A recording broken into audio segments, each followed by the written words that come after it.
കർത്താവിൻ്റെ ധന്യമുള്ള നാമം ഈ അനുഗ്രഹീതമായ ഈ ആത്മീക യോഗത്തിലും വാഴ്ത്തപ്പെടുമാറാകട്ടെ. വിശേഷ ഈ അനുഗ്രഹീതമായ ആത്മീക സംഗമത്തിന് അധ്യക്ഷത വഹിക്കുന്ന സ്ഥലം ദൈവസഭയുടെ അനുഗ്രഹീതനായ കർത്തദാസൻ, ഇവിടെ സന്നിഹിതരായിരിക്കുന്ന മറ്റ് കർത്തൃഭൃത്യന്മാർ, വിശേഷ M Jyothi Gospel Media, M Jyothi Gospel ടീമിൻ്റെ അനുഗ്രഹീതമാവണ്ണമുള്ള പ്രവർത്തനങ്ങൾക്ക് നേതൃത്വം വഹിക്കുന്ന പ്രിയ ബഹുമാനായ കർത്തദാസൻ ദാസ് മാത്യു മല്ലശ്ശേരി അവர்கள், ഈ യോഗത്തിനോടൊപ്പം ഇവിടെ സന്നിഹിതരായിരിക്കുന്ന മറ്റ് കർത്തൃഭൃത്യന്മാർ, വിശേഷ ഗാന ശുശ്രൂഷിക്കുകയെ നേതൃത്വം വഹിച്ച പ്രിയ കർത്തദാസൻ ദാസ് മനോജ് വയനാട് അവர்கள், മറ്റ് ഇവിടെ അനുഗ്രഹീതമായ ഗാനങ്ങൾ ആലപിച്ച പ്രിയ സഹോദരന്മാർ, വിശേഷ പ്രിയ കർത്തദാസൻ പ്രിയ അനീഷ് പാസ്റ്റർ ദൈവത്തിന് മഹത്വം അർപ്പിക്കുന്നു. ഇവിടെ പങ്കെടുക്കുന്ന എല്ലാ ദൈവദാസന്മാർക്കും, വിശേഷ അനുഗ്രഹീതനായ വേദാധ്യാപകനും തിരുവചന പ്രഭാഷകനുമായിരിക്കുന്ന പ്രിയ കർത്തദാസൻ pastor Reji Kumbazha, pastor Xavier സാറുകൾ, മറ്റേ അനുഗ്രഹീതനായ കർത്തദാസൻ എല്ലാവർക്കും, വിശേഷ ഈ കുടുംബത്തിലുള്ള ഈ ഭവനത്തിലുള്ള പ്രിയ വാത്സല്യമുള്ള അമ്മമ്മ, ഈ ശബ്ദപരിധിയിൽ ഞങ്ങളെ അങ്ങ് അടുത്തും അകലെയുമായി വീക്ഷിക്കുന്ന എൻ്റെ വാത്സല്യമുള്ള സഹോദരങ്ങൾ, പ്രാർത്ഥനയോടെ ദൈവസന്നിധിയിൽ ഭക്തി പുരസ്സരം ഇവിടെ സന്നിഹിതരായിരിക്കുന്ന മാതാപിതാക്കന്മാർ, സഹോദരിമാർ, കൊച്ചനുജന്മാർ, കൊച്ചനുജന്യമാർ, മറ്റെല്ലാവർക്കും ധന്യനും മതിനും ആരാധനും വീണ്ടും ആഗമിക്കുന്ന ക്രിസ്തുയേശുവിൻ്റെ പാവന പുണ്യ പവിത്ര നാമത്തിലുള്ള സ്നേഹ വന്ദനത്തെ ഞാൻ പ്രകാശിപ്പിച്ചുകൊണ്ട് ഇന്ന് രാത്രിയിലെ തിരുവചന പ്രഘോഷണത്തിന് ആധാരമായി ഒരു തിരുവചന സൂക്തം നിങ്ങളുമായി പങ്കുവെപ്പാൻ ഞാൻ കർത്താവിൽ ശരണപ്പെടുന്നു. ലൂക്കോസിന്റെ സുവിശേഷം 5-ാം അധ്യായം 26-ാമത് വാക്യത്തെ ആസ്പദീകരിച്ചുകൊണ്ട് ഇന്ന് രാത്രിയിൽ നിങ്ങളുടെ നടുവിൽ കർത്താവിന്റെ മഹത്വമുള്ള തിരുവചനം ഞാൻ പങ്കുവെപ്പാൻ ഞാൻ കർത്താവിൽ ശരണപ്പെടുകയാണ്. ലൂക്കോസിന്റെ സുവിശേഷം 5-ാം അധ്യായം 26-ാമത് വേദവാക്യത്തെ ആസ്പദീകരിച്ചുകൊണ്ട് ഈ രാത്രിയിൽ നിങ്ങളോട് തിരുവചനത്തെ സംബന്ധിക്കാൻ ഞാൻ കർത്താവിൽ താല്പര്യപ്പെടുന്നു. ഇവിടെ കർത്തദാസന്മാരിൽ ആർക്കെങ്കിലും ഒരാൾക്ക് ഉച്ചഭാഷണിയുടെ സഹായത്തോടെ വായിച്ചാലും. എല്ലാവരും വിസ്മയം പൂണ്ടു ദൈവത്തെ മഹത്വപ്പെടുത്തി ഭയം നിറഞ്ഞവരായി ഇന്നു നാം അപൂർവ കാര്യങ്ങളെ കണ്ടു എന്ന് പറഞ്ഞു. എല്ലാവരും വിസ്മയം പൂണ്ട് ദൈവത്തെ മഹത്വപ്പെടുത്തി ഭയം നിറഞ്ഞവരായി ഇന്ന് നാം അപൂർവ കാര്യങ്ങൾ കണ്ടു എന്ന് പറഞ്ഞു. വിശേഷിച്ച് ഞാനിവിടെ വന്ദനമരളിയ സമയത്ത് ഞാൻ ഉച്ചഭാഷണിയുടെ സഹായത്തോടെ ശുശ്രൂഷിക്കുമ്പോൾ ഈ ശബ്ദവും വെളിച്ചവും ഒക്കെ നന്നായിട്ട് ക്രമീകരിക്കുന്ന ക്രിസ്തുവിന്റെ വാത്സല്യമുള്ള സഹോദരൻ ബീച്ചാനെ ഓർത്ത് അദ്ദേഹത്തിന് മഹത്വം അർപ്പിക്കുന്നു. അദ്ദേഹത്തിന് ഞാൻ വന്ദനമരുളുകയാണ്. കാരണം ഏത് പ്രഭാഷണത്തിനും അനുഗ്രഹീതമായ ഗാനാലാപനങ്ങൾക്കുമൊക്കെ ഇതുപോലെയുള്ള ശബ്ദ സംവിധാനങ്ങൾ മനോഹരമാക്കുവാൻ അവരെ പോലെയുള്ള കഴിവും മികവുമുള്ളവരുടെ ശേഷി ഏറെ അനുഗ്രഹീതമാണ്. അവരെ ഒരിക്കൽ കൂടി വന്ദനം അറിയിക്കുകയാണ്. ഒരുപക്ഷെ ഈ ശബ്ദപരിധിയിൽ വീടുകളിലും വീതികളിലും ഒക്കെ വീതികളിലുമായിരുന്നു കൊണ്ട് ശ്രദ്ധിക്കുന്ന നിരവധി ആളുകളുണ്ട്. വീടിന്റെ മുറ്റത്തും വീടിന്റെ സിറ്റൗട്ടിലും ഒക്കെ ഇരുന്നുകൊണ്ട് ശ്രദ്ധിക്കുന്നുള്ള ഒട്ടനവധി ആളുകളുണ്ട്. എല്ലാവരും ഒരിക്കൽ കൂടി വന്ദനം അറിയിക്കൊണ്ട് തിരുവചന പ്രഘോഷണ ഭാഗത്തേക്ക് ഞാൻ നിങ്ങളുടെ ശ്രദ്ധ ക്ഷണിക്കുകയാണ്. എല്ലാവരും വിസ്മയം കൊണ്ട് ദൈവത്തെ മഹത്വപ്പെടുത്തി ഭയം നിറഞ്ഞവരായി ഇന്ന് നാം അപൂർവ കാര്യങ്ങൾ കണ്ടു എന്ന് പറഞ്ഞു. എന്നെ കേൾക്കുന്ന ഭാര്യ സഹോദരങ്ങളെ, ഭാര്യ സഹൃദയരെ, ക്രൈസ്തവിക ലോകത്തിൽ വിവിധ പ്രഭാഷണങ്ങൾക്ക് കാതോർക്കുവാൻ ഭാഗ്യം ശ്രദ്ധിക്കപ്പെട്ട ഒട്ടനവധി ആളുകൾ ഈ ശബ്ദം എന്നെ ശ്രദ്ധിക്കുന്നുണ്ട് എന്ന നല്ല ബോധ്യം എനിക്കുണ്ട്. ഞാൻ എന്റെ പ്രഭാഷണ യാത്രയിൽ വിവിധ ഇടങ്ങളിൽ പ്രസംഗിക്കാൻ ഭാഗ്യം ലഭിക്കപ്പെട്ട ഒരു വേദവാക്യമാണ് ഒരിക്കൽ കൂടി നിങ്ങളുടെ മുമ്പിലേക്ക് ഞാൻ വെക്കുന്നത്. ഒട്ടനവധി ഇടങ്ങളിൽ വിവിധ വേദവാക്യത്തെ ആസ്പദീകരിച്ചുകൊണ്ട് ശുശ്രൂഷെങ്കിലും ഇന്ന് രാത്രിയിലും മറ്റൊരു വാക്യമാണ് ഞാൻ പ്രാർത്ഥിച്ചെത്തപ്പെട്ടതെങ്കിലും എനിക്ക് നിയോഗം ഈ വാക്യത്തോട് നിൽക്കുന്നത് കൊണ്ട് ആ വേദവചനത്തെ നിങ്ങളുടെ മുമ്പിലേക്ക് പരിമിതമായ സമയം കൊണ്ട് നിങ്ങളുടെ മുമ്പിലേക്ക് ക്രിസ്തുനാഥനെ പരിചയപ്പെടുത്തുവാൻ ഞാൻ കർത്താവിൽ ശരണപ്പെടുകയാണ്. അപൂർവ കാര്യങ്ങൾ ചെയ്യുന്ന ദൈവമെന്ന വിഷയത്തെ ആസ്പദീകരിച്ചുകൊണ്ട് ഇനി എന്നിൽ നിക്ഷിപ്തമായിരിക്കുന്ന സമയം അത്രയും കൊണ്ട് അപൂർവങ്ങളിൽ അപൂർവങ്ങൾ ചെയ്യാൻ കഴിയുന്ന ആത്മനാഥനെ ഞാൻ നിങ്ങളോട് പരിചയപ്പെടുത്തിക്കൊള്ളട്ടെ. ആർക്കാണ് അപൂർവ കാര്യങ്ങൾ ചെയ്യാൻ കഴിയുന്നത്? ലോകത്തിൽ പിറവിയെടുത്ത എല്ലാ മാനവിക സമൂഹങ്ങൾക്കും, മാനവിക ലോകത്തെ എല്ലാ മാനവരാശിക്കും വിവിധ കാര്യങ്ങൾ ചെയ്യാൻ കഴിയേക്കാം. ശാസ്ത്രം പുരോഗമിച്ചു, ടെക്നോളജി വളർന്നു, സാങ്കേതിക വിദ്യ വലിയ വികാസങ്ങളിലേക്ക് എത്തപ്പെട്ടിരിക്കുന്ന കാലത്ത് പലർക്കും പലവിധ കാര്യങ്ങൾ ചെയ്യാൻ കഴിയേക്കാം. പക്ഷേ ഇന്ന് രാത്രിയിൽ ഞാൻ എന്ന വ്യക്തിത്വത്തിൽ, നമ്മളെന്ന കർത്തൃത്വത്തിൽ അപൂർവ കാര്യം ചെയ്യാൻ കഴിയുന്ന ഒരൊറ്റ നായകൻ മാത്രമേ ഉള്ളൂ. ഇന്ന് രാത്രി ഞാൻ പ്രസംഗിക്കുന്ന നസ്രയനായ യേശു ക്രിസ്തുവല്ലാതെ മറ്റാർക്കും നമ്മുടെ മേൽ അപൂർവ കാര്യം ചെയ്യുവാൻ കഴിയില്ല എന്ന് പറയുമ്പോൾ വിശ്വസിക്കുന്നവരുടെ കരം ഒരിക്കൽ കൂടി ഉയർന്ന് ആത്മനാഥനയോട് മഹത്വപ്പെടുത്താമല്ലോ. അവൻ അപൂർവ കാര്യം ചെയ്യാൻ ശക്തനായ ദൈവമാണ്. അപൂർവ കാര്യങ്ങൾ ചെയ്യണമെങ്കിൽ ആ കാര്യങ്ങൾ ചെയ്യുന്നവർക്ക് ഒത്തിരി യോഗ്യതകൾ ഉണ്ടായിരിക്കണം. ഒട്ടനവധി കണ്ടുപിടുത്തങ്ങൾ ഈ മണ്ണിൽ ഉടലെടുക്കുന്നുണ്ട്. നാം കാണുന്ന ഈ ലോകത്ത് അനുദിനം അങ്ങോട്ട് മുമ്പോട്ട് പോയിക്കൊണ്ടിരിക്കുമ്പോൾ ഒട്ടനവധി കണ്ടുപിടുത്തങ്ങൾ ഇങ്ങനെ പൊട്ടിമുളയ്ക്കുന്നുണ്ട്. ശരിയാണെങ്കിൽ നമ്മളിൽ ആത്യന്തികമായി ഒരു അപൂർവ കാര്യം ചെയ്യാൻ കഴിയുന്നത് യേശുവിന് മാത്രമാണ്. അപൂർവ കാര്യം ചെയ്യണമെങ്കിൽ ആ വ്യക്തിക്കുണ്ടാകേണ്ട 5 വിധ യോഗ്യതകളുണ്ട്. 5 വിധ യോഗ്യതകളുള്ള ഒരാൾക്ക് മാത്രമേ അപൂർവ കാര്യം ചെയ്യാൻ കഴിയുമെങ്കിൽ അതേതൊക്കെയാണ് 5 വിധ യോഗ്യതകൾ? ഒന്ന്, ഈ മണ്ണിൽ അവൻ അപൂർവമായി ജനിച്ചവനായിരിക്കണം. 2, ഈ ദരിദ്രയിൽ അവൻ അപൂർവമായി ജീവിച്ചവനായിരിക്കണം. 3, ഈ അവനിൽ അവൻ അപൂർവമായി മരിച്ചവനായിരിക്കണം. 4, ഈ ദരിദ്രയിൽ അവൻ അപൂർവമായി ഉയർത്തെഴുന്നേറ്റവനായിരിക്കണം. 5, താമസം തന്നെ തനിക്ക് വേണ്ടി കാത്തിരിക്കുന്നവരെ ചേർക്കാൻ അപൂർവമായി പുനരാഗമിക്കുന്നവനാകണം. ഈ 5 വിധ യോഗ്യതകളുള്ള ഒരൊറ്റ നാഥൻ മാത്രമേ ഉലകത്തിന്റെ നെറുകയിലുള്ളൂ.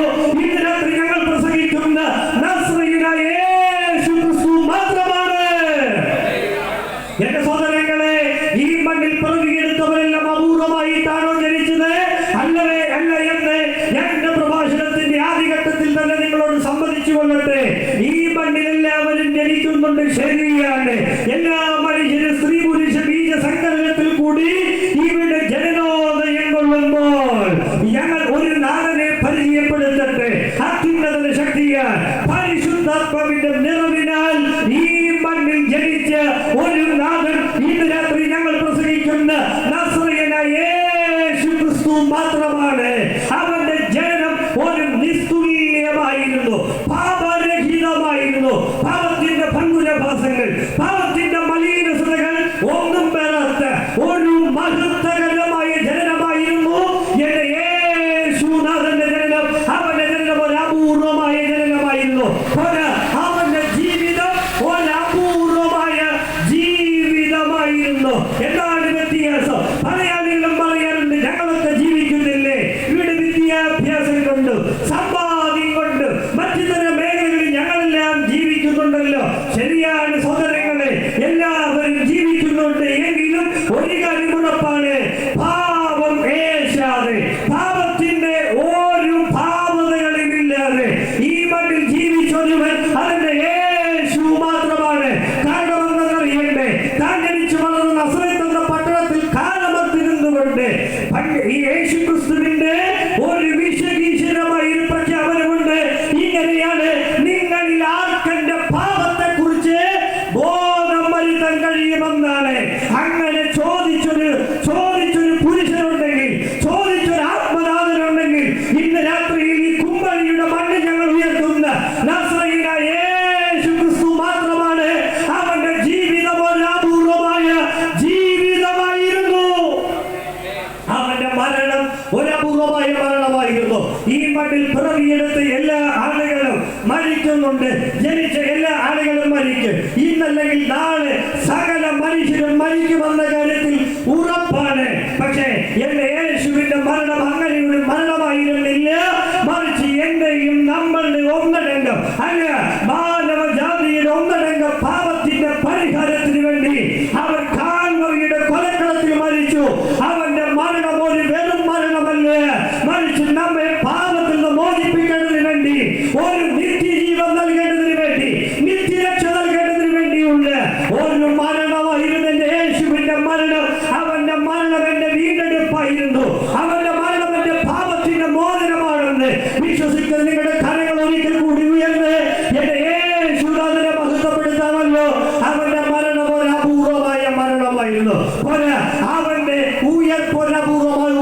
ഉണ്ടായിരുന്നു. സഹോദരങ്ങളിൽ നിങ്ങളിൽ ആരെങ്കിലും ചോദിക്കാൻ സാധ്യതയുണ്ട്, ഇവിടെ പലരും ഉയർത്തെഴുന്നേറ്റിട്ടുണ്ടല്ലോ.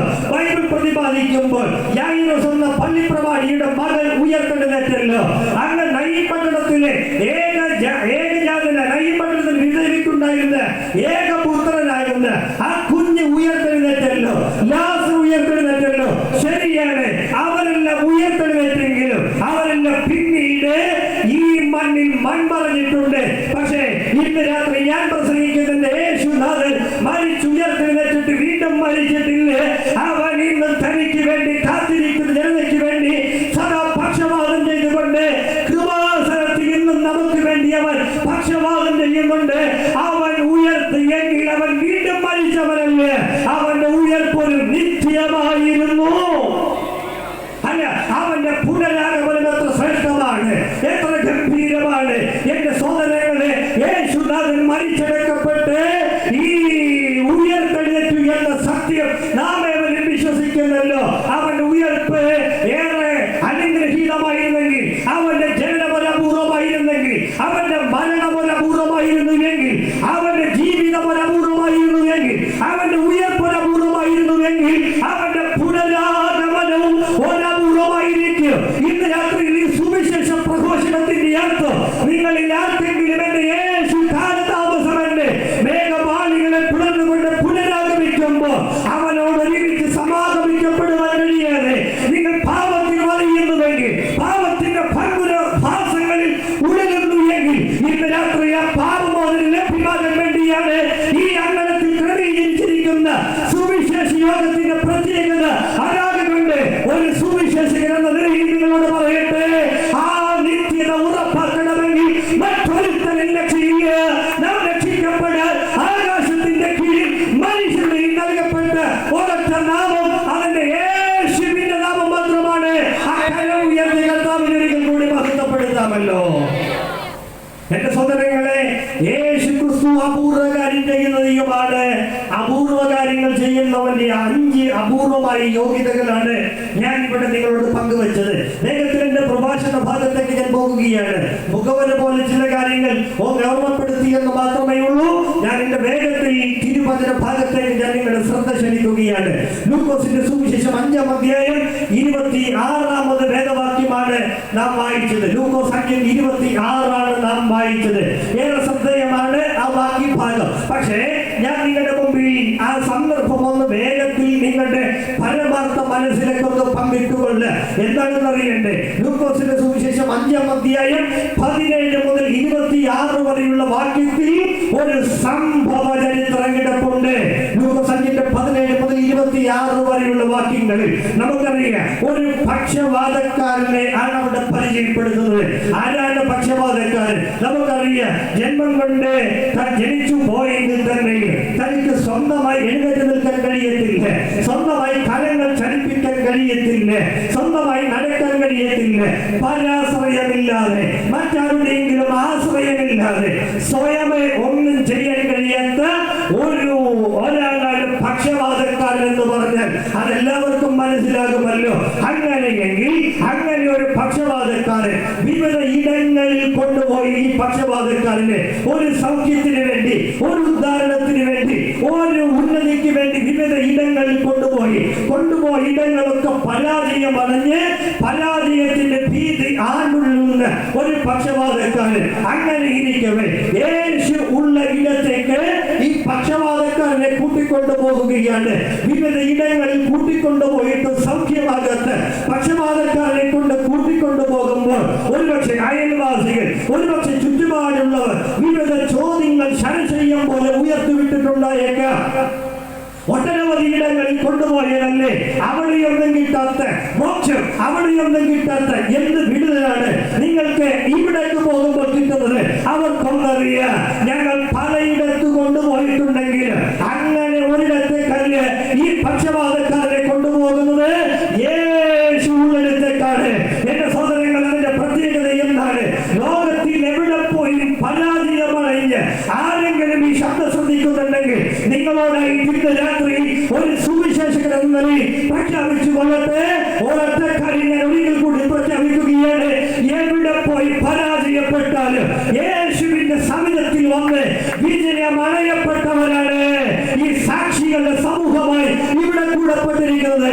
പത്രോസിന്റെ ലേഖനത്തിൽ പറഞ്ഞതുപോലെ ഞങ്ങൾ അവന്റെ മഹിമകളുടെ സാക്ഷികളാണ്.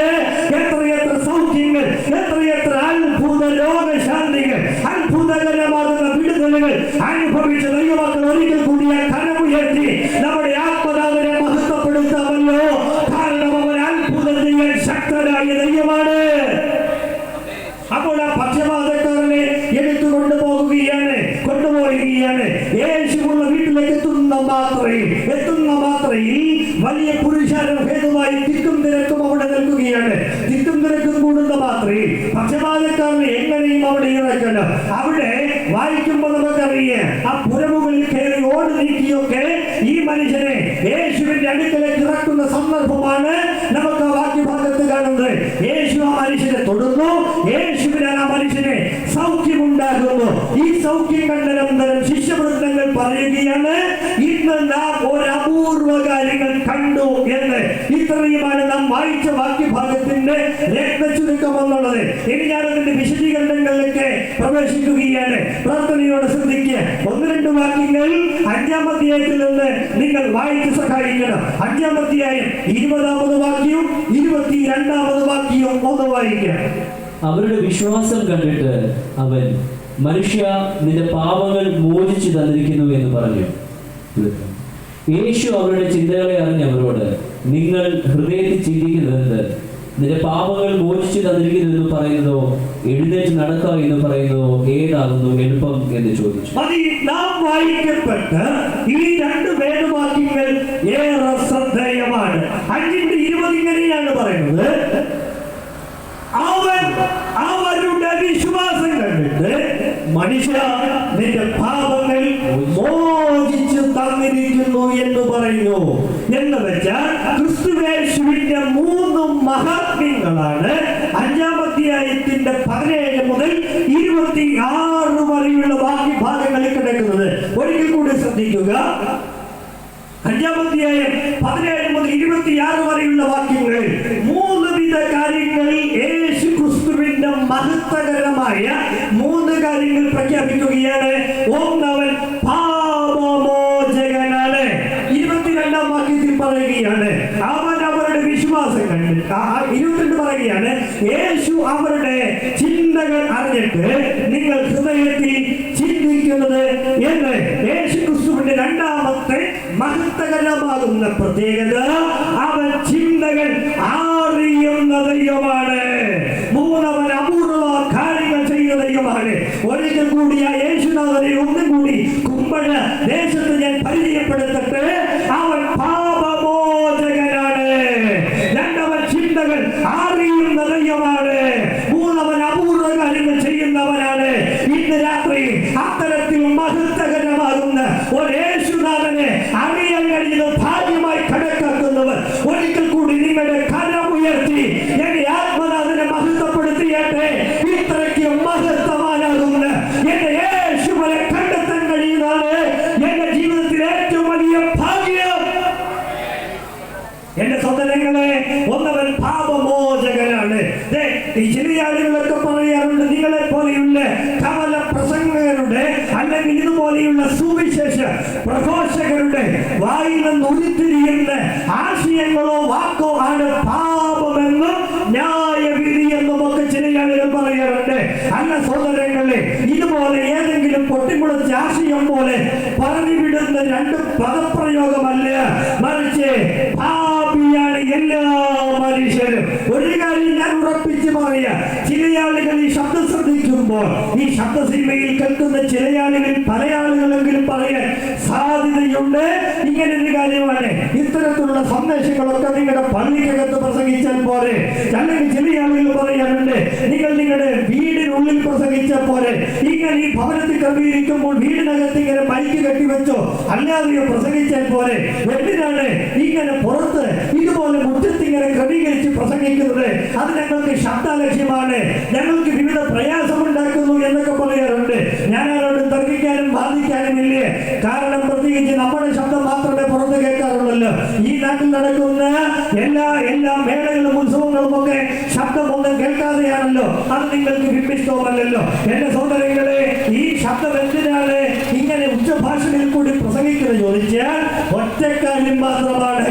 ഞങ്ങൾക്ക് ഏതെങ്കിലും ഒളിവിടങ്ങളിലോ ആരും ഞങ്ങൾ കുറച്ചുപേരും മാത്രം കൂടി ഏതെങ്കിലും ചുവരുകൾക്കുള്ളിൽ തീർക്കേണ്ട പ്രസംഗമല്ല സുവിശേഷത്തിന്റെ പ്രസംഗം. പിന്നെ എന്താണ് സുവിശേഷത്തിന്റെ പ്രസംഗം എന്ന് ചോദിച്ചാൽ വിശുദ്ധ ബൈബിളിൽ ഒരു വാക്യമാണ് ഞങ്ങൾക്ക് പ്രചോദനം നൽകുന്നത്. റോമാലേഖനം 3-ാം അധ്യായം 25-ാമത് വാക്യം ഒന്ന് വായിക്കാം. റോമാലേഖനം 3-ാം അധ്യായം 25-ാമത് വാക്യം.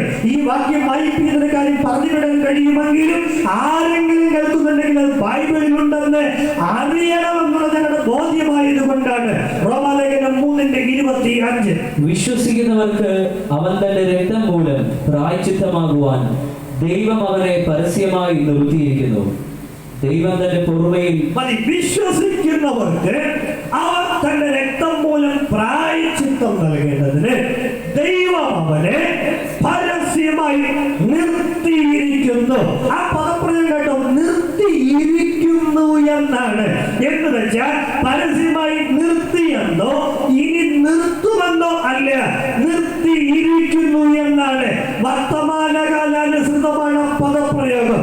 എന്ന് വെച്ചാൽ യേശുനാഥൻ അവരെ വിശ്വസിക്കുന്നവർക്ക് അവൻ തന്റെ രക്തം മൂലം പ്രായശ്ചിത്തം നൽകേണ്ടതിന് ദൈവം അവനെ പരസ്യമായി നിർത്തിയിരിക്കുന്നു. എന്തിനാണ് ഇതുപോലെയുള്ള സുവിശേഷ പ്രസംഗം നടത്തുമെന്ന് ചോദിച്ചാൽ ഞങ്ങൾക്ക് വേണ്ടി തകരപ്പെട്ട എന്റെ യേശുനാഥൻ മുൾക്കിരീടധാരിയായി കയ്യിലും കാലിലും കാലിലും മാളികൾ തറയ്ക്കപ്പെട്ടവനായി പുറമുഴവുചാല് പോലെ കീറപ്പെട്ടവനായി മുഖത്തെ രോമകൂപങ്ങൾ പിഴുതെറിയപ്പെട്ടവനായി ഇങ്ങനെ നിൽക്കുന്ന യേശുവിനെ ഏതെങ്കിലും ഒളിവിടങ്ങളിൽ ഉയർത്തിയെന്നല്ല, അവനെ പരസ്യമായി നിർത്തിയിരിക്കുന്നു എന്നാണ്. എന്ന് വെച്ചാൽ ഞങ്ങൾക്ക് വേണ്ടി മരിച്ചടക്കപ്പെട്ട് ഉയർത്തെഴുന്നേറ്റ യേശുനാഥൻ കാൽവരിയിൽ തകരപ്പെട്ടത് ഏതെങ്കിലും ഒളിവിടങ്ങളിലല്ല, അവൻ പരസ്യമായി തകരപ്പെട്ടത് കൊണ്ട് ഞങ്ങൾ അവനെ ഒളിവിടങ്ങളിലല്ല പരസ്യമായി പ്രസംഗിക്കും. ഇന്ന് രാത്രി എന്തിനാണ് പരസ്യമായി പ്രസംഗിക്കുന്നത് ചോദിച്ചാൽ ഒറ്റക്കാര്യം മാത്രമാണ്.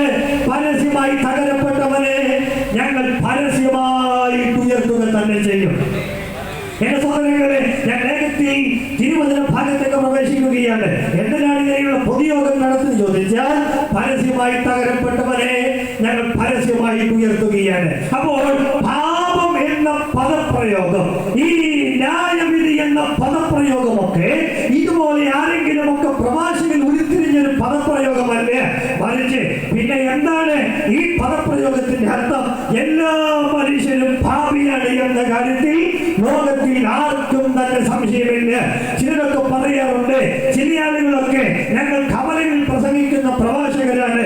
ചില ആളുകൾ വന്ന് ചോദിക്കാറുണ്ട്, നിങ്ങളിങ്ങനെ ഭാവി എന്ന പദം കൊണ്ട് ഉച്ചരിക്കുമ്പോൾ ഞങ്ങൾ ഇതുവരെ ഞങ്ങളുടെ മാതാപിതാക്കളെ ഒരു തെല്ലും ഉപദ്രവിച്ചിട്ടില്ല, നാട്ടിലെ ഒരു കൊലപാതക കുറ്റത്തിൽ ഏർപ്പെട്ടിട്ടില്ല, നാട്ടിൽ ഒരു അരക്ഷിതാവസ്ഥയിൽ ഞങ്ങൾ മുഖാന്തരം സൃഷ്ടിച്ചിട്ടില്ല, ഒരു അക്രമം നടത്തിയിട്ടില്ല, ഒരു ബസ്സിന് നേരെ കല്ലെറിഞ്ഞിട്ടില്ല, പിന്നെ ഞങ്ങൾ എങ്ങനെ ഭാവിയാകുമെന്ന് പല ആളുകളും ചോദിക്കാറുണ്ട്.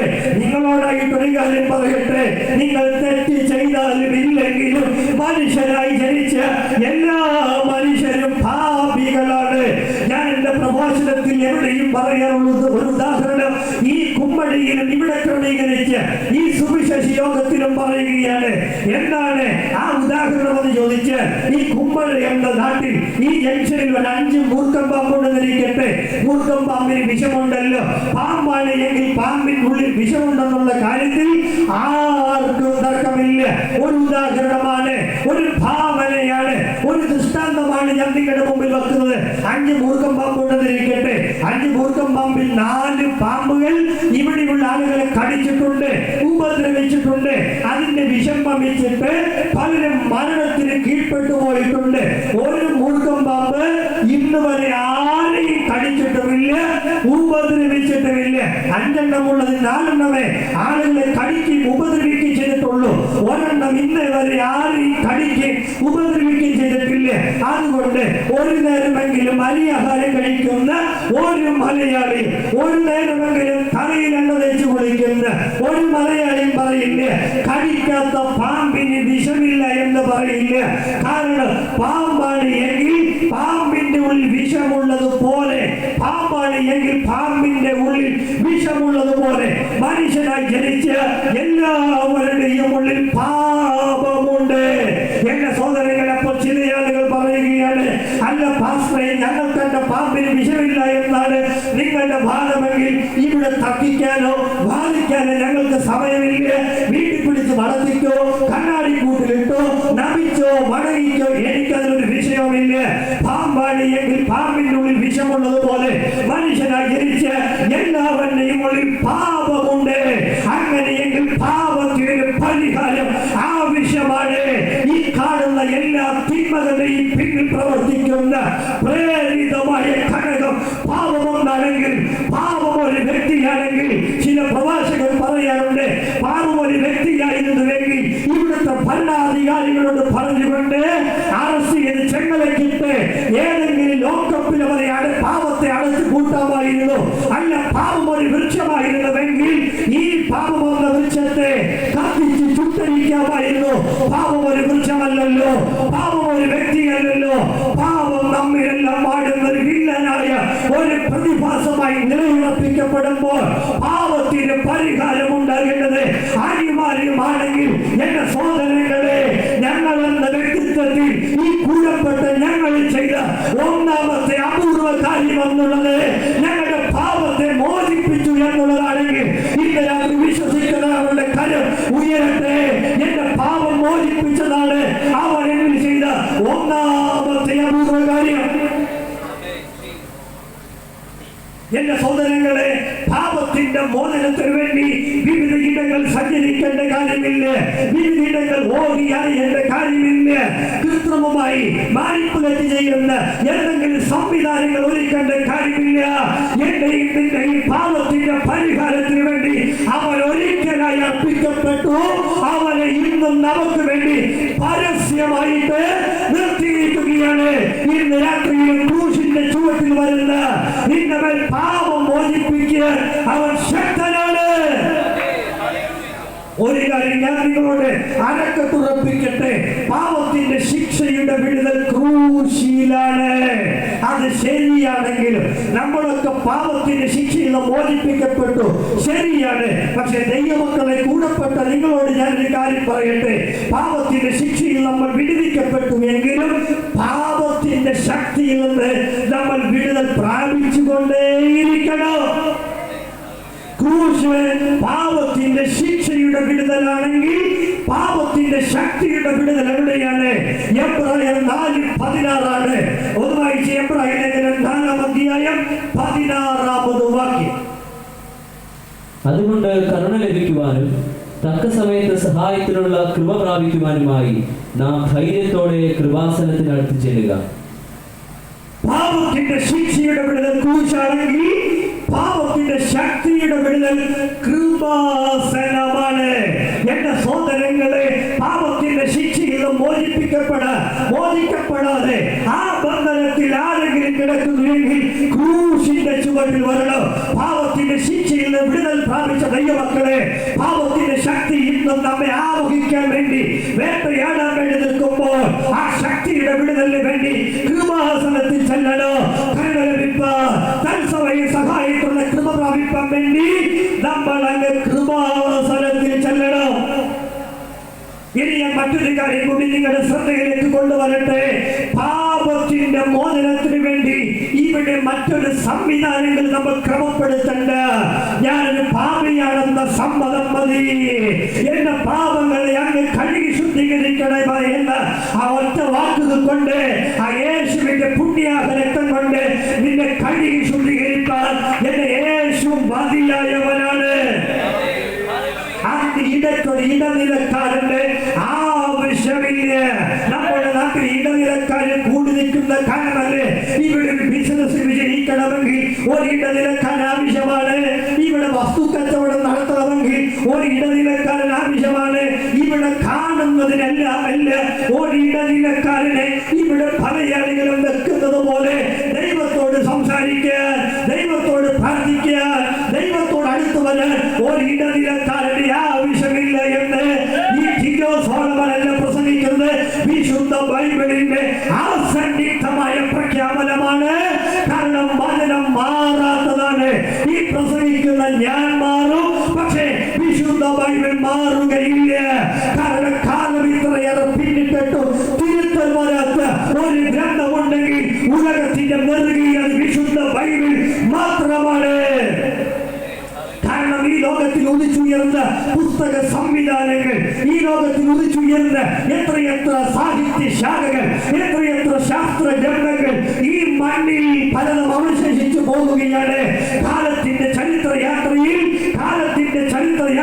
പലതുമൊക്കെ കാലഹരണം ചെയ്യപ്പെട്ടുകൊണ്ട് കാലത്തിന്റെ ചവിട്ടുകൊട്ടയിലേക്ക് തള്ളപ്പെട്ടിരിക്കുമ്പോൾ ഞങ്ങൾ പ്രസംഗിക്കുന്ന പുസ്തകം അങ്ങനെ മാറ്റപ്പെട്ട ഒന്നല്ല, ഇന്നും ജീവനുള്ള പുസ്തകമാണ്. ഇന്ത്യക്കൊരു മഹത്തായ ഒരു ഭരണഘടനയുണ്ട്. ഡോക്ടർ BR അംബേദ്കർ ചെയർമാനായി നിന്നുകൊണ്ട് മുഹമ്മദ് സാദുള്ളയും ഗോപാല സ്വാമിയയ്യങ്ങളും TG കൃഷ്ണമഞ്ചേരിയും മഹാദേവ് റാവു അടക്കമുള്ള K മുൻഷി അടക്കമുള്ള 7 പേരടങ്ങുന്ന ഡ്രാഫ്റ്റിംഗ് കമ്മിറ്റി രൂപീകരിക്കപ്പെട്ട മഹത്തകരമായ ഒരു ഭരണഘടന. ഇന്ത്യ ഒരു സോവറിൻ സോഷ്യലിസ്റ്റ് സെക്കുലർ ഡെമോക്രാറ്റിക് റിപ്പബ്ലിക്കാണ്. ഇന്ത്യ ഒരു പരമാധികാര സ്ഥിതി സമത്വ മതേതര ജനാധിപത്യ രാജ്യമാണ്. ഇന്ത്യക്കൊരു മഹത്തായ ഭരണഘടന ആർട്ടിക്കിൾ കൊണ്ടും പാർട്ടുകൾ കൊണ്ടും ഷെഡ്യൂളുകൾ കൊണ്ടും സമ്പന്നമാണ്. എന്തിനാണ് പറയുന്നു? 2 വർഷവും 11 മാസവും 18 ദിവസം കൊണ്ട് പൂർത്തീകരിക്കപ്പെട്ട് ഇന്ത്യയുടെ ഭരണഘടന കോടതികളിലും നീതി ന്യായങ്ങളൊക്കെ പുനരുദ്ധ കോടതികളിലെ ചില വിധികളോട് നമുക്ക് വിയോജിപ്പ് ചില ഘട്ടങ്ങളിൽ ഉണ്ടെങ്കിലും നീതി പുനരട്ടെ എന്ന ആശംസകൾ മാത്രമാണ് ഭരണഘടനയെ ഇന്ത്യൻ പൗരനെന്നതിൽ ഞാനടക്കം നെഞ്ചോട് ചേർത്ത് പിടിക്കുന്നു. പക്ഷേ കാലം പുരോഗമിക്കുമ്പോൾ നിങ്ങൾ ശ്രദ്ധിക്കണ്ടേ, ഇത്ര മഹത്തകരമാകുന്ന 7 പേരടങ്ങുന്ന ഡ്രാഫ്റ്റിംഗ് കമ്മിറ്റി രൂപീകരിച്ച ഇന്ത്യൻ ഭരണഘടന കാലം പുരോഗമിക്കുമ്പോൾ നിങ്ങൾ ശ്രദ്ധിച്ചിട്ടുണ്ടോ? വാർത്താവിനിമയങ്ങളിൽ, മാധ്യമങ്ങളിൽ പലപ്പോഴും ഈ ഇന്ത്യ മഹാരാജ്യത്തെ ഈ സഭകളുണ്ട്, രാജ്യസഭയും ലോക്സഭയിലും ഒക്കെ പലപ്പോഴും അവർ അസംബ്ലി ചേർന്നുകൊണ്ട് ഒരു ബില്ല് പാസ്സാക്കാറുണ്ട്. അത് അമെൻമെന്റ് ബില്ലാണ്, ഭേദഗതി എന്നാണ് അതിന്റെ അർത്ഥമെന്നുള്ളത്. എന്ന് വെച്ചാൽ ഇന്ത്യൻ ഭരണഘടന പോലും കാലം പുരോഗമിക്കുമ്പോൾ, ശാസ്ത്രം വളരുമ്പോൾ ചില നിയമങ്ങൾ തിരുത്തൽ വരുത്താറുണ്ട്. കുറച്ച് മുമ്പല്ലേ ജമ്മു കാശ്മീരിൽ നിയമം മാറ്റിയത്, തിരുത്തൽ വരുത്തിയത്. ഇങ്ങനെ എത്രയെത്ര നിയമങ്ങൾ കാലാനുസൃതമായി ഇന്ത്യൻ ഭരണഘടന പോലും തിരുത്തൽ വരുത്തിയിട്ടുണ്ട്. പക്ഷേ ഒരു കാര്യം ഞാൻ സങ്കൂട്ടത്തോടെ ഉറപ്പോടെ പറയട്ടെ, കാലം ഇത്രയേറെ പിന്നിട്ടിട്ടു ഒരു വള്ളിക്കോ പുള്ളിക്കോ തിരുത്തൽ വരാതെ മാനവിക സമൂഹത്തെ ഒന്നടങ്കം തിരുത്തിക്കൊണ്ട് ഉലകത്തിന്റെ നെറുകയിൽ ചൈത്രയാത്ര തുടരുന്ന ഒരു പുസ്തകമുണ്ടെങ്കിൽ ഇന്ന് രാത്രി ഞാൻ പ്രസംഗിക്കുന്ന വിശുദ്ധ ബൈബിളാണ്. എന്റെ സഹോദരങ്ങളെ, അതുകൊണ്ട് ബൈബിൾ തിരുത്തൽ വരാത്തതാകൊണ്ട് ആ തിരുത്തൽ വരാത്ത പുസ്തകത്തെ നെഞ്ചോട് ചേർത്ത് പ്രസംഗിക്കുന്നത് ഞങ്ങൾക്ക് അഭിമാനമാണ്. എന്നെ മറ്റൊരു കാര്യം ഞാൻ പറഞ്ഞല്ലോ, നമുക്ക് ഇടനിലക്കാരെ ആവശ്യമില്ല. എന്തിനാണ്? എന്റെ സഹോദരങ്ങളെ, ഞാൻ നിങ്ങളോടൊരു കാര്യം പറയാം. പാപവും അകൃത്യവും നിമിത്തമാണ് ദൈവവും മനുഷ്യനും തമ്മിൽ എന്ത് ചെയ്യുന്നത്?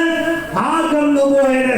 വായിക്കാം യെശയ്യാ പ്രവാചക പുസ്തകം 59-ാം അധ്യായം 2-ാമത് വാക്യം വായിക്കുക. എന്തിനാലാണ് ദൈവവും മനുഷ്യനും തമ്മിലാകുന്നത്? നിങ്ങളുടെ അകൃത്യങ്ങൾ അത്രേ നിങ്ങളെയും നിങ്ങളുടെ ദൈവത്തെയും തമ്മിൽ ഭിന്നിപ്പിച്ചിരിക്കുന്നത്. നിങ്ങളുടെ പാപങ്ങൾ അത്രേ അവൻ കേൾക്കാതെ വണ്ണം അവന്റെ മുഖത്തെ നിങ്ങൾക്ക് മറയ്ക്കുമാറാക്കിയത്. ശ്രദ്ധിക്കണം, 2 വിധ കാര്യങ്ങളാണ് ദൈവവും മനുഷ്യനും തമ്മിൽ അകന്നതിന്റെ കാരണം. ഒന്ന്, നിങ്ങളുടെ അകൃത്യങ്ങൾ നിമിത്തമത്രേ നിങ്ങളെയും നിങ്ങളുടെ ദൈവത്തെ തമ്മിൽ ഭിന്നിപ്പിച്ചിരിക്കുന്നത്. ദൈവവും മനുഷ്യനും തമ്മിൽ അകന്നതിന്റെ പിന്നിൽ ഒന്നാമത്തെ കാരണം ആകൃത്യമാണ്. രണ്ടാമത്തെ കാര്യം, നിങ്ങളുടെ പാപങ്ങൾ നിമിത്തമത്രേ അവൻ കേൾക്കാതെ വണ്ണം അവന്റെ മുഖം അവൻ കേൾക്കാതെ വണ്ണം അവന്റെ മുഖത്തെ നിങ്ങളുടെ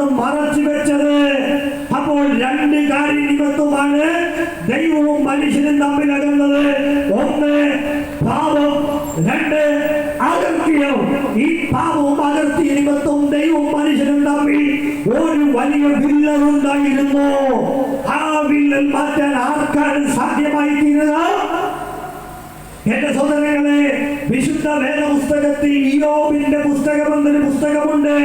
ഇയ്യോബിന്റെ പുസ്തകം 9-ാം അധ്യായം 32-33 വാക്യങ്ങൾ വായിക്കാം. ഇയ്യോബിന്റെ പുസ്തകം 9-ാം അധ്യായം 32-33 വാക്യങ്ങൾ. ഞാൻ അവരോട് പ്രതിവാദിക്കേണ്ടതിനും ഞങ്ങൾ ഒരുമിച്ച് ന്യായവിസ്താരത്തിൽ ചെല്ലേണ്ടതിനും അവൻ എന്നെ പോലെ മനുഷ്യനല്ലല്ലോ. ഞങ്ങളെ ഇരുവരെയും പറഞ്ഞു നിർത്തേണ്ടതിന് ഞങ്ങളുടെ നടുവിൽ ഒരു മധ്യസ്ഥനുമില്ല. അവൻ എന്നെ പോലെ മനുഷ്യനല്ല, ഞങ്ങൾ ഇരുവരെയും തമ്മിൽ പറഞ്ഞു നിർത്തേണ്ടതിന് ഞങ്ങളുടെ നടുവിൽ ഒരു മധ്യസ്ഥനുമില്ല. പാവവും അകർത്തി നിമിത്തം ഭിന്നിക്കപ്പെട്ട സമൂഹത്തോട് ഇയോബ് പറയുകയാണ്, ഞങ്ങളെ പോലൊരു മനുഷ്യനല്ല ദൈവം. മനുഷ്യനാണെങ്കിൽ മധ്യസ്ഥത വെക്കാമായിരുന്നു, പക്ഷെ അവൻ മനുഷ്യനല്ല. ഞങ്ങളെ തമ്മിൽ പറഞ്ഞു നിർത്തേണ്ടതിന് ഞങ്ങളുടെ ഇടയിൽ ഒരു മധ്യസ്ഥനുമില്ല. ന്യായപ്രമാണം ഉണ്ടാകുന്നതിന് മുമ്പ് ജീവിച്ച മനുഷ്യനാണ് ആര്? ഇയ്യോബ്. ന്യായപ്രമാണത്തിന് മുമ്പുണ്ടായ പുസ്തകമാണ് ഇയ്യോബിന്റെ പുസ്തകം. ന്യായപ്രമാണത്തിന് മുമ്പ് ശബ്ദിച്ച ഇയ്യോബ് പറയുകയാണ്, ഞങ്ങളെ തമ്മിൽ പറഞ്ഞു നിർത്തേണ്ടതിന് ഞങ്ങളുടെ നടുവിൽ ഒരു മധ്യസ്ഥനുമില്ല. ഇനി ന്യായപ്രമാണ കാലത്ത് ഏലി പുരോഹിതനടക്കമുള്ള വൃന്ദങ്ങൾ എന്ന് പറഞ്ഞു. വാക്യം ശമൂവേലിന്റെ 1-ാം പുസ്തകം 2-ാം അധ്യായം 25-26 വാക്യങ്ങൾ. 2:26 വായിക്കാം.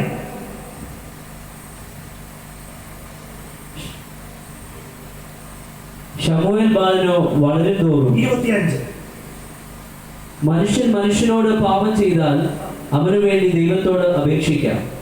മനുഷ്യൻ യഹോവയോട് പാപം ചെയ്താലോ അവനു വേണ്ടി ആര് അപേക്ഷിക്കും എന്ന് പറഞ്ഞു. മനുഷ്യൻ മനുഷ്യനോട് പാപം ചെയ്താൽ അവന് വേണ്ടി എന്ത് ചെയ്യാം?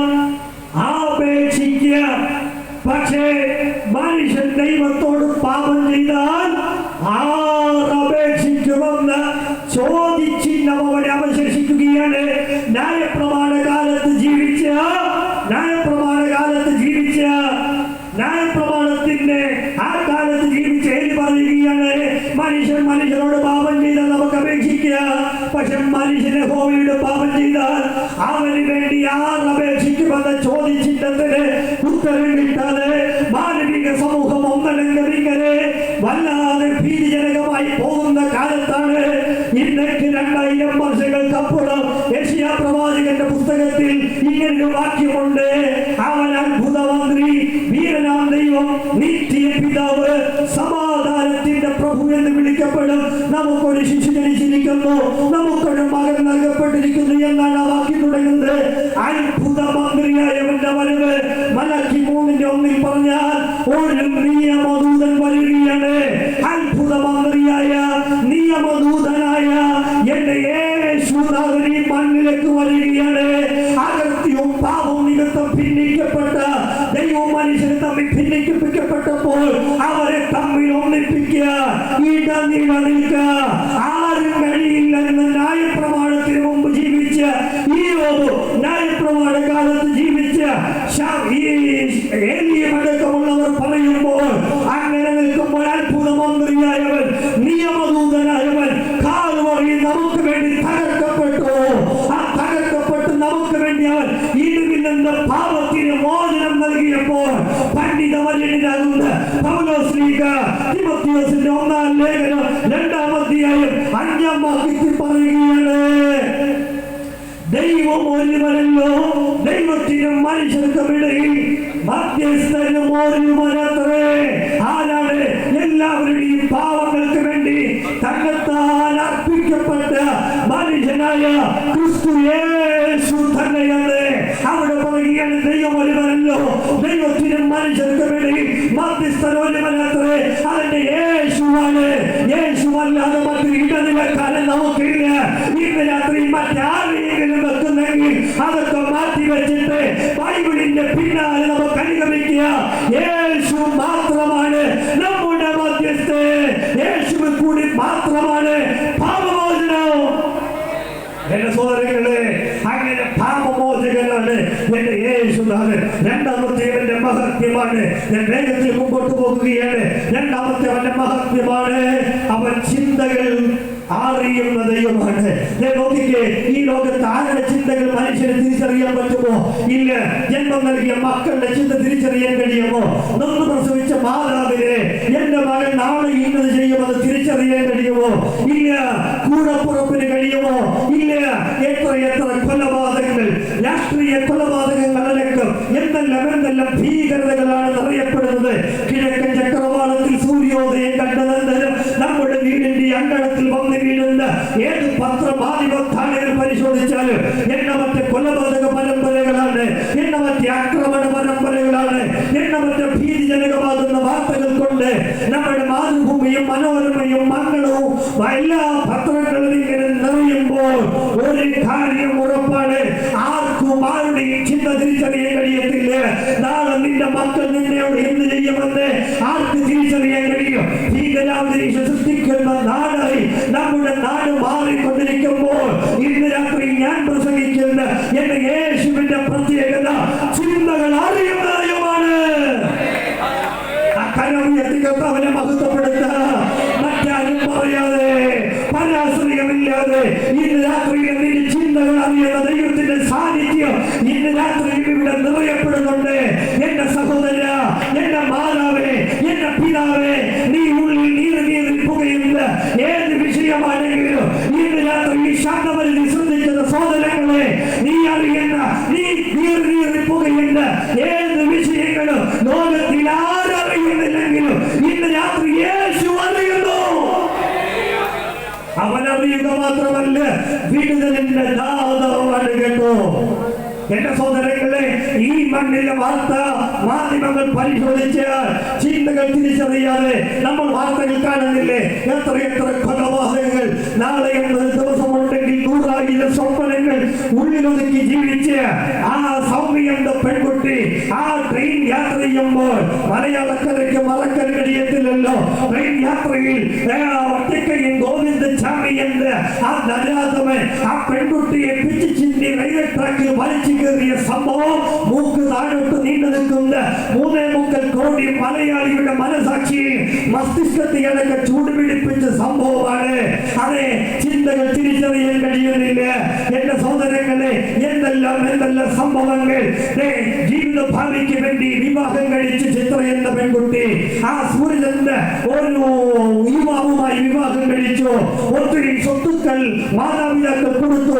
ജീവിതം മുമ്പോട്ട് പോകുമ്പോൾ കൂടുതൽ പണത്തിന് വേണ്ടി ഇവളെ ഉപേക്ഷിക്കാൻ വേണ്ടി സൂര്യചന്ദ്ര ചെറുപ്പക്കാരൻ ഒരു വിഷപ്പാമ്പനെ കൊണ്ട് അർദ്ധരാത്രിക്ക് ആ പെൺകുട്ടിയെ കൊണ്ട് ചിത്രയെന്ന് ആ പെൺകുട്ടി മണ്ണോട് വിട പറഞ്ഞില്ലേ?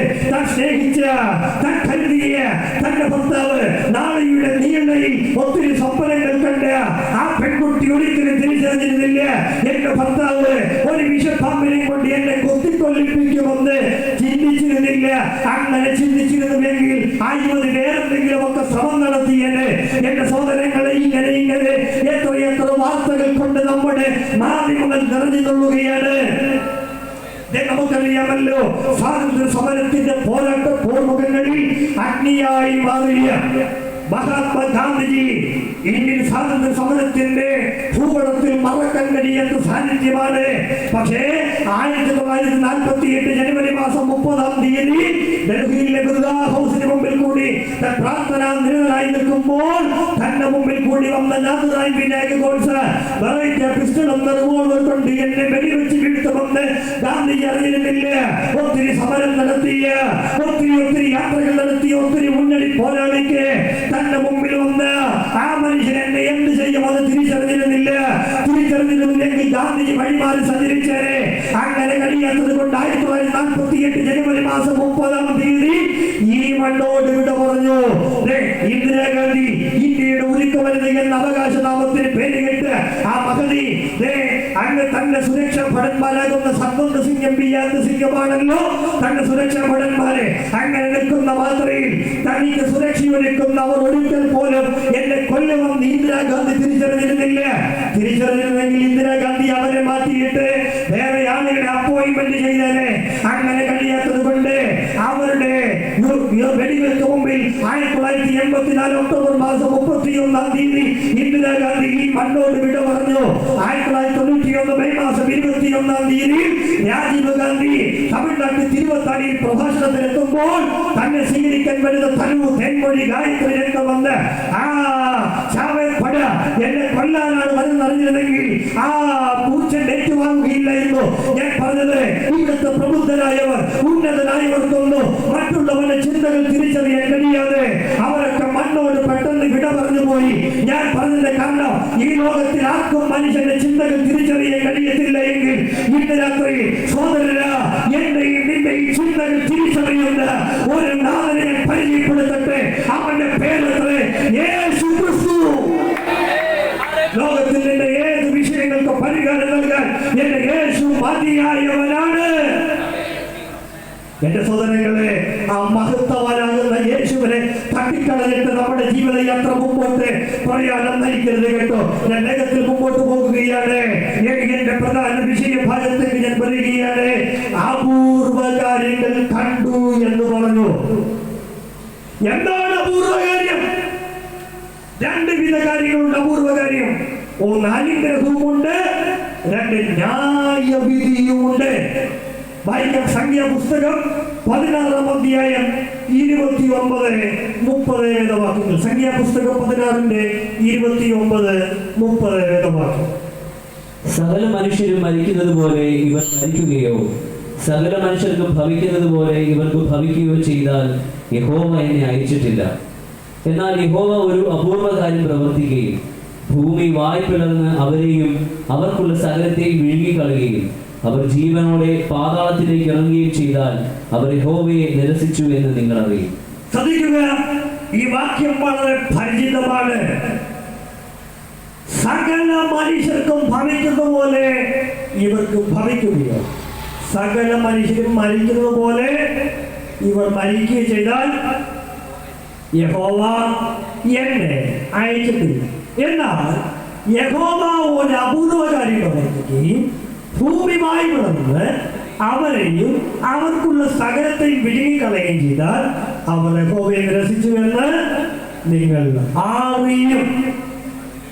ഇവിടെ പറയുന്നതും ഒരു അപൂർവ കാര്യമാണ്. എന്നാൽ യഹോവ ഒരു അപൂർവ കാര്യം പ്രവർത്തിക്കുകയും ദൈവത്തിന്റെ പ്രത്യേകത അവൻ കാര്യങ്ങൾ മാത്രമല്ല അപൂർവ കാര്യങ്ങൾ പ്രവർത്തിക്കാൻ ശക്തനാണ്. പക്ഷേ എന്റെ യഹോവയുടെ പക്കൽ രണ്ട് വിധ അപൂർവ കാര്യമുണ്ട്. ഒന്ന് അനുഗ്രഹവും, രണ്ട് ന്യായവും. നമുക്കെപ്പോഴും ഒറ്റ കാര്യം മാത്രമേ എന്ത് ചെയ്യത്തുള്ളൂ. നമ്മൾ പലപ്പോഴും വൺവയാണ്, വൺ സൈഡ് മാത്രമേ നമ്മൾ എന്ത് ചെയ്യാറുള്ളൂ, ചിന്തിക്കാറുള്ളൂ. ഞാൻ എപ്പോഴും പറയാറുണ്ട്, നമ്മൾ അനുഗ്രഹം മാത്രമേ ചിന്തിക്കാറുള്ളൂ, അതിന്റെ മറുവശം നമ്മൾ പലപ്പോഴും ചിന്തിക്കാറില്ല. നമ്മളോട് ചോദിക്കുക, കാക്കയെ പറ്റി ചോദിച്ചാൽ നമ്മുടെ മനസ്സിൽ ഓടി വരാറുള്ളത് ഏലിയാവിന്റെ കാക്കയെ പറ്റിയാണ്. ഏലിയാവിന് അപ്പവും ഇറച്ചി കൊടുത്ത കാക്ക. പക്ഷെ സദൃശ്യവാക്യം 30:17 കാക്ക നമ്മുടെ മനസ്സിൽ ഓടി വരാറില്ല. അപ്പനെ പരിഹസിക്കുകയും അമ്മയെ അനുസരിക്കാതിരിക്കുകയും ചെയ്യുന്ന ഏത് കണ്ണും തോട്ടടികത്ത കാക്ക കൊത്തിപ്പറിക്കും. അപ്പൊ നമുക്ക് കണ്ണ് കൊത്തിപ്പറിക്കുന്ന കാക്ക അറിയില്ല, അപ്പവും ഇറച്ചി തരുന്ന കാക്ക അറിയുള്ളൂ. മീനെ പറ്റി ചിന്ത വന്നാൽ നമ്മുടെ മനസ്സിൽ ചതുർദ്രമ പണം തന്ന മീനെ അറിയത്തുള്ളൂ. യോനയപ്പാട് വിഴുങ്ങിയ മത്സ്യത്തെ നമ്മൾ പലപ്പോഴും മറന്നു കളയും. എന്റെ സഹോദരങ്ങളെ, ഒരു വിധത്തിൽ ഒരു സൈഡിൽ മാത്രം നമ്മൾ കേന്ദ്രീകരിക്കരുത്. അപൂർവകാര്യം അനുഗ്രഹം മാത്രമല്ല, ന്യായവിധിയുമുണ്ട്. ഇത് രണ്ടിന്റെയും അടിസ്ഥാനം നമ്മുടെ മനോഭാവമാണ്. എന്താണ് മനോഭാവം? നമ്മുടെ മനസ്സിനകത്തെ മനോഭാവം ആർക്കും പ്രൊജക്ട് ചെയ്യാൻ പറ്റില്ല. പക്ഷെ യേശുവിനറിയാം. നീ എത്ര ഭക്തിയുടെ വേഷം ധരിച്ചാലും 3 നേരം പ്രാർത്ഥനയ്ക്ക് മുട്ടുമടക്കിയാലും ശരിയാണ്, എത്ര നോമ്പ് നീ ആചരിച്ചാലും എല്ലാം ശരിയാണെങ്കിലും നിന്റെ ആകം ശരിയല്ലെങ്കിൽ നിന്നെ പോലെ അനിഷ്ട മനുഷ്യൻ മറ്റാരുമില്ല. അപൂർവ കാര്യത്തിന് 2 ഘടകവും, അനുഗ്രഹവുമുണ്ട്, 2 ന്യായവിധിയുമുണ്ട്. മനോഭാവത്തിനാണ് പ്രാധാന്യം. സംഖ്യാപുസ്തകം 16:29-30 വാക്യത്തിൽ കോരഹ്, ദാഥാൻ, അബീരാം എന്നടക്കമുള്ള 3 ആളുകളെ പരിചയപ്പെടുത്തുകയാണ്. ഈ 3 സംഘം മത്സരികളായിരുന്നു. ആരാണ് ഈ 3 സംഘം? മത്സരികൾ. മത്സരികളെ ദൈവം വെറുക്കുന്നു. 2, അവർ ദൈവത്തെ നിരസിക്കുന്നവരായിരുന്നു. അവിടെ നിലങ്ങല്ലേ പറഞ്ഞത്, ഭൂമി വായ്പണം അവരെ വിഴുങ്ങിക്കളയുകയും ചെയ്തില്ലെങ്കിൽ യഹോവ എന്നെ അയച്ചിട്ടില്ല എന്നറിയും. അതിനുമുമ്പ് പറയുകയാണ്, എന്നാൽ അവർ അപൂർവമായി പ്രവർത്തിക്കുകയും ഭൂമി വായ്പണം അവരെ അവർക്കുള്ള സകലത്തെ വിഴുങ്ങിക്കളയുകയും ചെയ്താൽ യഹോവ എന്ത് ചെയ്യും?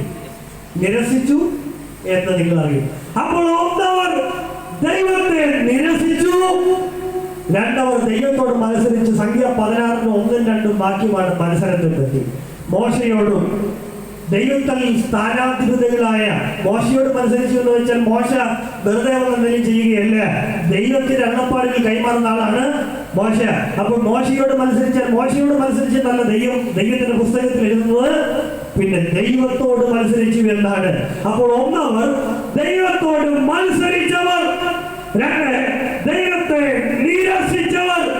ഇന്ന് രാത്രി ശബ്ദമല്ലി സുവിശേഷ പ്രഘോഷണം കേൾക്കുന്ന എന്റെ സഹോദരങ്ങളെ, നിന്റെ മത്സരം അവസാനിപ്പിച്ചിട്ട്, നിന്റെ ദൈവത്തോടുള്ള നീരസങ്ങൾ അവസാനിപ്പിച്ചിട്ട്, ഇന്ന് രാത്രി അവന്റെ അടുക്കൽ വന്നാൽ, ഇന്ന് രാത്രിയിൽ നിന്നെ മാറിപ്പാൻ അവൻ ശക്തനാണ്. മത്സരിക്കുകയും നിരസിക്കുകയും ചെയ്താൽ നിന്റെ മേൽ നടക്കുന്ന അപൂർവ കാര്യം ഒരനുഗ്രഹമല്ല, ഒരു ന്യായവിധിയാണ്. മറിച്ച് ഈ നമ്മൾ വായിച്ച ലൂക്കോസിന്റെ സുവിശേഷം 5-ാം അധ്യായം 26-ാമത് വാക്യത്തിൽ നാം വായിച്ചെടുത്ത് ഒരു പക്ഷപാതക്കാരൻ, അവൻ ദൈവത്തെ മത്സരിച്ചവനല്ല, അവിടെ പറയുകയാണ് അവൻ അവരുടെ വിശ്വാസം കണ്ടിട്ട് അവൻ ദൈവത്തിൽ വിശ്വസിച്ചവരാണ്. 2 ദൈവത്തെ അനുഗമിച്ചവരാണ്. മത്സരികളും മറുപുറത്ത് മത്സരിക്കുന്നവർ, മറുപുറത്ത് നിരസിക്കുന്നവർ നിൽക്കുമ്പോൾ, ഈ അപ്പുറത്തെ സൈഡിൽ ഒരു പക്ഷപാതക്കാരൻ ദൈവത്തിൽ വിശ്വസിക്കുകയാണ്. ആ പക്ഷപാതക്കാരൻ ദൈവത്തെ അംഗീകരിച്ചവനെ അനുകരിക്കുകയാണ്. ഇന്ന് രാത്രി ഈ സുവിശേഷ യോഗം നിന്റെ മത്സരങ്ങൾ അവസാനിപ്പിച്ചിട്ട്, ദൈവത്തോടുള്ള നീരസങ്ങൾ അവസാനിപ്പിച്ചിട്ട്, ഇന്ന് രാത്രി വിശ്വസിക്കാൻ തയ്യാറാകുന്നുവെങ്കിൽ, ഇന്ന് രാത്രിയിൽ അവരെ അംഗീകരിക്കാൻ തയ്യാറാകുന്നുവെങ്കിൽ, നിന്റെ മേൽ നടക്കുന്ന അപൂർവ കാര്യം ഒരു ന്യായവിധിയല്ല, ഒരു അനുഗ്രഹമാണെന്ന് ഞാൻ പറയുമ്പോൾ വിശ്വസിക്കുന്നവരുടെ കരമൊരിക്കൽ കൂടി ഉയർത്തി എന്റെ ആത്മനാഥനെ മഹത്വപ്പെടുത്താം.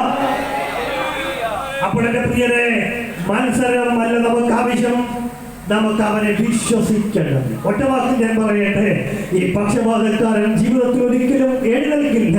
പരസഹായമില്ലാതെ നടക്കാൻ കഴിയാത്തവൻ, ഒന്നിനാലും മുമ്പോട്ട് പോകാൻ കഴിയാത്ത ഈ പക്ഷപാതക്കാരൻ ഒറ്റ നിമിഷം കൊണ്ട് ഈ മണ്ണോട്, ഈ പക്ഷപാതക്കാരൻ ഒറ്റ നിമിഷം കൊണ്ട് ദൈവത്താൽ എഴുന്നേൽക്കപ്പെടുകയാണ്. പക്ഷേ ഒരിക്കലും ഞങ്ങളെ തകർക്കാൻ കഴിയത്തില്ല. മത്സരിച്ച് ദൈവത്തോട് നിരസിച്ച ഗണത്തിന്റെ ചിന്ത എന്താണെന്ന് അറിയണ്ടേ?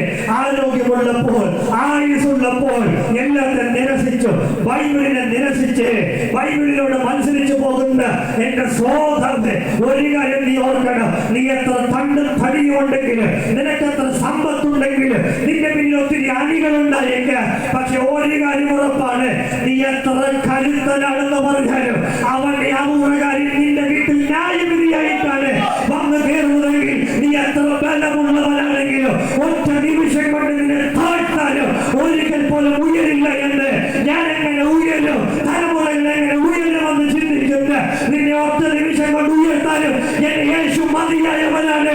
അവന്റെ പേരാണ്, അവൻ അപൂർവ കാര്യം ചെയ്യുന്ന ദൈവം, അവൻ അപൂർവ കാര്യം ചെയ്യുന്ന ദൈവമാണ്.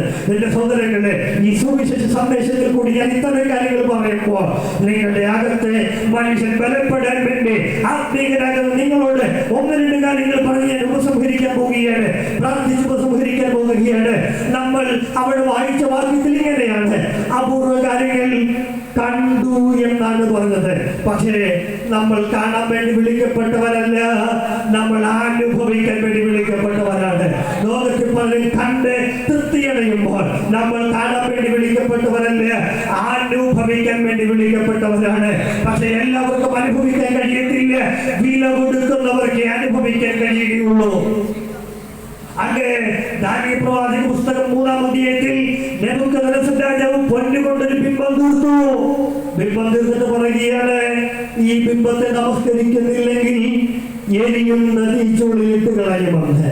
പക്ഷെ 3-ാം അധ്യായം 16-17 വാക്യത്തിൽ ശദ്രക്കും മേശക്കും അബേദ്നെഗോവും പറയുകയാണ്, ഞങ്ങൾ സേവിക്കുന്ന ദൈവത്തെ ഞങ്ങളെ വിടുവിപ്പാൻ കഴിഞ്ഞാലുമില്ലെങ്കിൽ നീ നിർത്തിയ ബിംബത്തെ ഞങ്ങൾ നമസ്കരിക്കത്തില്ല. ആ തീരുമാനത്തിന് മുമ്പിൽ അവർക്ക് കിട്ടിയത് എന്താണ് എന്ന് ചോദിച്ചാൽ എരിയുന്ന തീച്ചൂളയാണ്. വായിച്ചതിന്റെ 3-ാം അധ്യായം 25-ാമത് വാക്യം. അതിന് അവൻ 4 പുരുഷന്മാർ കെട്ടഴിഞ്ഞ് തീയിൽ നടക്കുന്നത് ഞാൻ കാണുന്നു. 4 പുരുഷന്മാർ കെട്ടടിഞ്ഞ് തീയിൽ നടക്കുന്നത് ഞാൻ കാണുന്നു. ശ്രദ്ധിക്കണം, രാജാവാണ്. രാജാവ് പറയുകയാണ്, നമ്മൾ 3 പേരെയാണ് ഇട്ടത്, പക്ഷെ 4 പുരുഷന്മാർ കെട്ടടിഞ്ഞ് തീ നടക്കുന്നത്. 3 പേരെ ഇട്ടിട്ട് 4 പേര് അവിടെ ഉണ്ടാകുന്നു എങ്കിൽ ആ കാര്യത്തിന്റെ പേര് വേറെ ഒരു കാര്യമല്ല, അതൊരു അപൂർവ കാര്യമാണ്. അവിടെ രാജാവ് പറയുകയാണ്, 4 പുരുഷന്മാർ തീയിൽ കെട്ടടിഞ്ഞ് നടക്കുന്നത് ഞാൻ കാണുന്നു. രാജാവേ, അങ്ങയുടെ കയ്യിലല്ല രാജരംഗോല്, രാജകീയ വസ്ത്രം, രാജകീയ അധികാരം, രാജകീയ മുദ്ര എല്ലാം ഉള്ള താങ്കൾക്ക് കാണാനേ പറ്റിയുള്ളൂ. അനുഭവിച്ചത് ശദ്രക്കും മേശക്കും അബേദ്നെഗോവുമാണ്. ആ രാജാവിനെ കാണാനേ പറ്റിയുള്ളൂ. എന്റെ സഹോദരങ്ങളെ, രാജാക്കന്മാർക്ക് പലർക്കും കാണാനേ പറ്റൂ. അനുഭവിക്കുന്നത് പ്രതിസന്ധിയുടെ നടുവിൽ തീരുമാനമെടുക്കുന്ന നമ്മളാണ്. മേധരുടെയും പാർസികളുടെയും നീക്കം വരത്ത് നിയമപ്രകാരം ഒരു തീരുമാനമെടുത്തു. 30 ദിവസത്തിനകം തിരുമേനിയോടല്ലാതെ ആരോടെങ്കിലും പ്രാർത്ഥിക്കുകയാണെങ്കിൽ ചെയ്താൽ സിംഹത്തിന്റെ ഗുഹയിലിട്ട് തള്ളണമെന്ന് ദാനിയേൽ രാജാവിന്റെ പ്രഖ്യാപനാനന്തരം എല്ലാവരും ദാനിയേൽ രാജാവിന്റെ അടുക്കൽ ഓടിക്കൂടുമ്പോൾ ദാനിയേൽ മാത്രമാണെന്റെ 10-ൽ നമ്മൾ വായിക്കുകയാണ്, ദിവസവും ചെയ്യുന്നത് പോലെ 3 പ്രാവശ്യം മുട്ടുകുത്തി പ്രാർത്ഥിച്ച് ഈ മനുഷ്യനെ കൊണ്ട് സിംഹത്തിന്റെ ഗുഹയിലിട്ടു. അതിന് അവര് രാജാവ് വന്ന് ഗുഹയിൽ നിന്ന് കല്ലുരുട്ടി മാറ്റിയിട്ട് ദാനിയേലേ എന്ന് വിളിക്കുമ്പോൾ ഒരു പ്രതിവചന ശബ്ദം, രാജാവ് ദീർഘായുസ്സോടിരിക്കട്ടെ എന്ന് സിംഹത്തിന്റെ ഗുഹയിലിട്ടിട്ടും ജീവനോട് തിരിച്ചു വരുന്നതിന്റെ പേരാണ് അപൂർവ കാര്യം.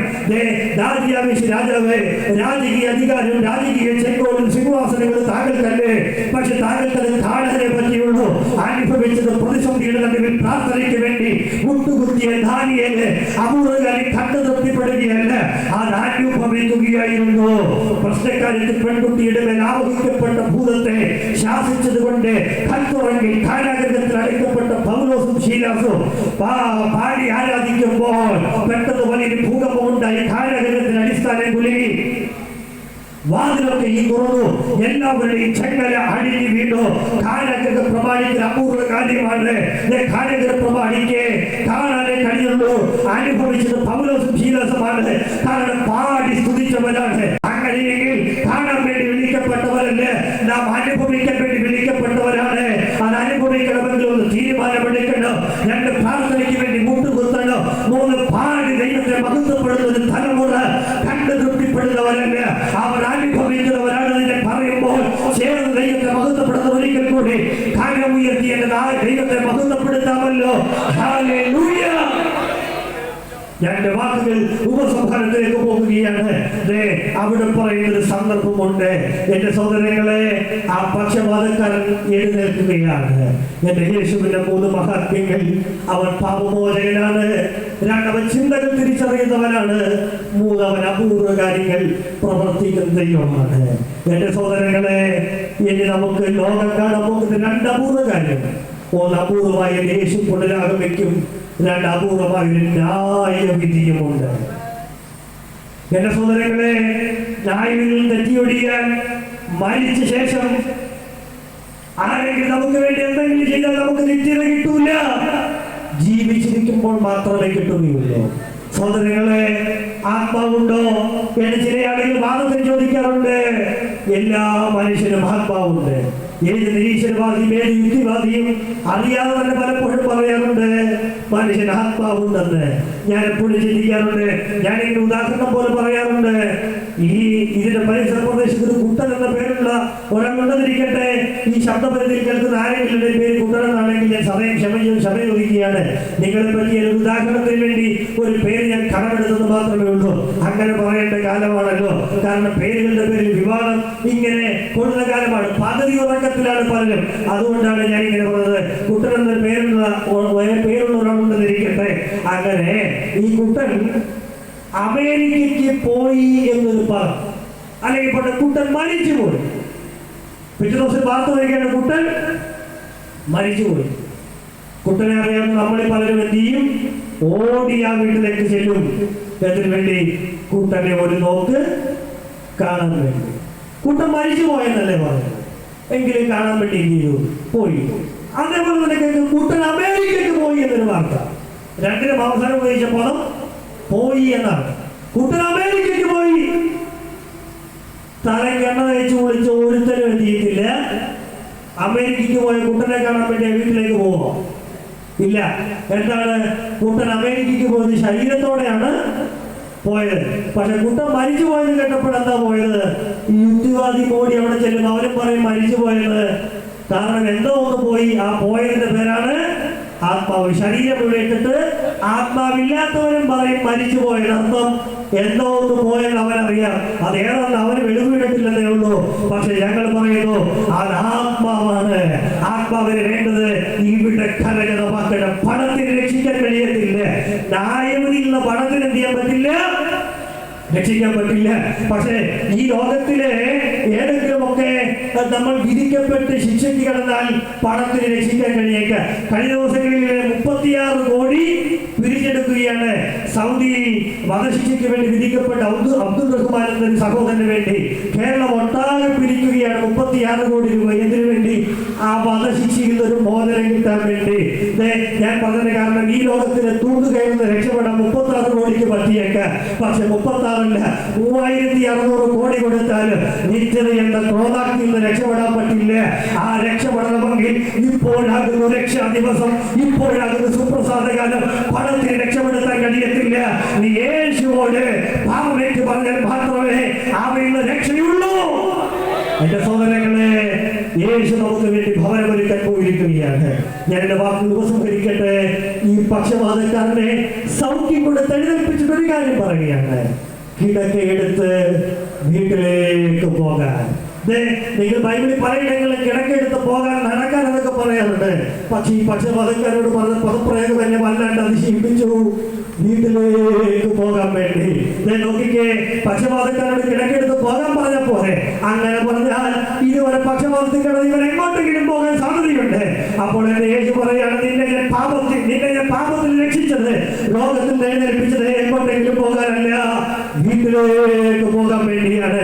എന്റെ സഹോദരനെ, പാപത്തിന്റെ ഭംഗുരഭാസത്തിൽ നിന്ന്, പാപത്തിന്റെ മരീസിൽ നിന്ന് നമ്മെ എഴുന്നേൽപ്പിച്ചത് നിനക്ക് എങ്ങോട്ടെങ്കിലും പോകാനില്ല. ഒരു വീട് എന്റെ യേശുനാഥൻ ഒരുക്കുന്നുണ്ട് കേട്ടോ. ഒരു വീട് അവൻ ഒരുക്കുന്നുണ്ട്.